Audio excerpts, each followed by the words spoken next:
ஏய் என்னடா பண்ணிட்டு இருக்க? இல்ல அக்கி சும்மா போன் பார்த்துட்டு இருக்கேன். ஏய் வெயில் அடிக்குது, என்ன வாங்கிட்டு வாடா. இரு உனக்கு ஒன்று சூப்பரா வாங்கிட்டு வரேன். அக்கி கேட்ட மாதிரியே ஒன்று சூப்பரா வாங்கியாச்சு. ஏய் என்னடா சூப்பரா இவ்ளோ பெருசா ஒரு தர்பூசணி வாங்கிட்டு வந்திருக்க? எங்க ஏரியால நான் தர்பூசணி வந்து 1 கிலோ 25 ரூபான்ட்டு 5 கிலோ வாங்கியிருக்கேன். ஸோ உங்க ஏரியால 1 கிலோ தர்பூசணி எவ்வளோன்றத மறக்காம கமெண்ட்ல சொல்றேங்க. அதெல்லாம் அவங்க கமெண்ட் பண்ணிடுவாங்க. இதை வச்சு ஒன்னு பண்ண போறேன், நீ வா என் கூட. அக்கி கேட்ட மாதிரியே இதை கட் பண்ணலான்ட்டு பார்த்தா கழுவும் போதே கீழே விழுந்துருச்சு. அப்புறம் அக்கிக்கு தெரியாத அது 2ஆ பொழந்தா தர்பூசணி நல்லா செவன்னு இருந்துச்சுங்க. அது பார்க்கும் போதே நமக்கு நாக்கு உரிச்சு அடுத்து ஒரு பீஸ் எடுத்து வாயில போட்டாச்சு. அதை நறுக்க சொன்னா என்னடா பண்ற? சரி இரு அக்கி நறுக்கிறேன். அதை கொடு, இதுக்கப்புறம் இதை நானே பாத்துக்கிறேன். அது ஸ்லைஸா நறுக்கி ஒரு பவுல்ல போட்டுக்கலாங்க. அதான் அக்கி பண்ற புரியல, நறுக்கிற கொள்ற.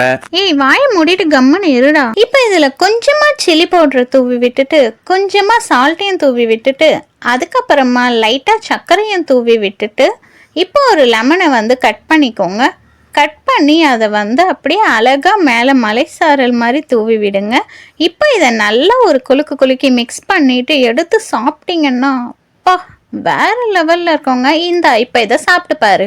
கூட சாப்பிட்டு பாக்குறேன். ஆஹா வேற லெவல் டேஸ்டா, இனிப்பா புளிப்பா எல்லா டேஸ்ட்டுமே இருக்கு. எங்க அக்கா பண்ண மாதிரியே நீங்களும் செஞ்சு ட்ரை பண்ணி பாருங்க. டேஸ்ட் சூப்பரா இருந்தது. மறக்காம தர்பூசணி கிடைக்கும் போது கண்டிப்பா இதை ட்ரை பண்ணி பாருங்க. அப்படியே இந்த வீடியோ பிடிச்சிருந்தா மறக்காம லைக் பண்ணிக்கோங்க. மறக்காம அப்படியே சப்ஸ்கிரைப் பண்ணிடுவீங்கல்ல. பாய்.